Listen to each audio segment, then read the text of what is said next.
तो नमस्कार भाई लोग, काल बाम आपके भाई मोनू सिंह।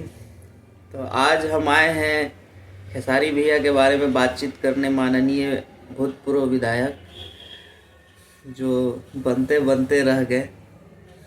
कोई बात नहीं, होते रहता है, हार जीत तो लगा रहता है आदमी का।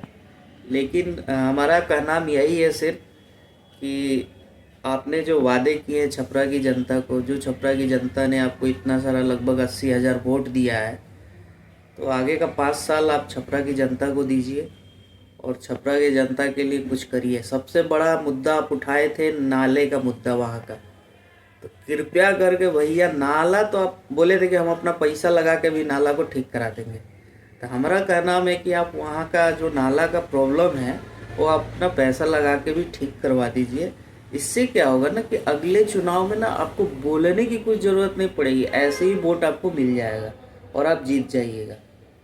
ये हार जीत का जो भी है ना, ये टेंशन आपके दिमाग से निकल जाएगा, क्योंकि छपरा की जनता जान जाएगी कि आप जो बोलते हैं वही करते हैं। अभी तक तो यही लगा है कि आप जो बोलते हैं उस पर आप नहीं रहते, आप पलट जाते हैं।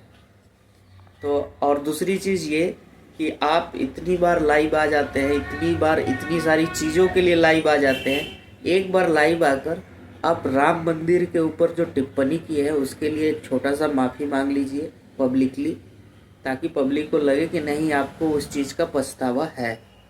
बाकी भाई लोग, आप लोगों को क्या लगता है, मैं कहाँ तक सही हूँ, आप लोग कमेंट में ज़रूर बताइए। तब तक के लिए जय भोजपुर।